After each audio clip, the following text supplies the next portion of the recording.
Yan po mga bro, andito tayo ngayon sa project natin. Dito lang malapit sa atin. Yan, kasama natin yung ating electricians, kuya, no? Tapos, ito na po. Aba, meron na tayong masilya. Ito na, nag-umpisa na ng skim coat, ang Carex. Makinis na, pwede nang pinturahan na. Ha? Kahit hindi naliyain. Pati yung umul mo, ayaw bitana. At andito rin po si Foreman Lando. Nagsama-sama mga veterano. Aba, bihira to. Banan. Ayan, si Kuya Lando po, ating foreman sa electrical. At andito rin naman po ang master painter natin. Yan. Hello po. Ayan na po. At puti na.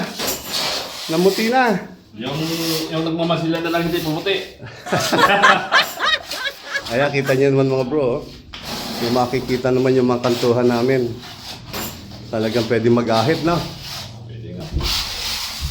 Yung pagmamasilya. So less pa ano na tayo rito, liha.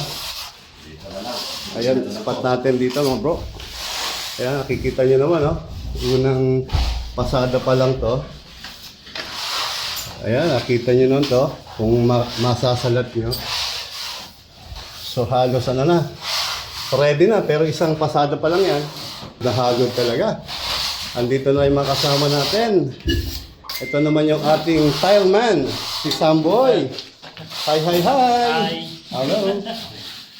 Ayan, busy doon si Jeff Parr. Ito na, ang outcome naman ng ating tile work, mga bro. Napakaganda ng kombinasyon.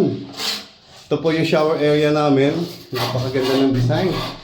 Then meron po tayong niche, no? Dito. So yung ginamit nating tiles. Ito na po siya, white. Para mas magandang tingnan. So ang concept po natin, white, no? Para po siya malinis. Then magkakaroon po tayo ng cob lighting dito. Na warm white yung gagamitin natin. So abangan natin yan. Pupuntahan natin yung isa pang veterano sa taas.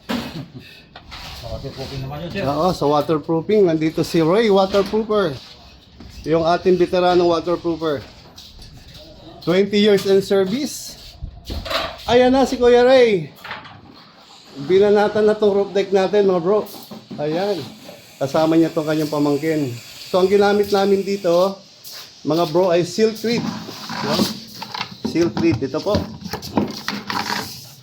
Ang ginamit natin.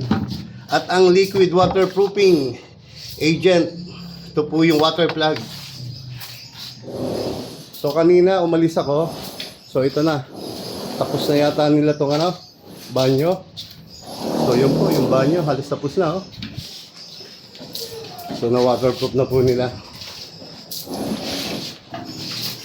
Ayan mga bro, munting project. Malapit lang po dito sa amin. So hindi pa po naliliha yan, pero maganda na yung outcome niya. Kita nyo naman yung mga corners. Ano kaya, kukulangin ba tayo? No, binabasa talaga yun, sir. Hindi, kukulangin tayo? Hindi, tama lang yan. Tama lang na. Oo. Ayan.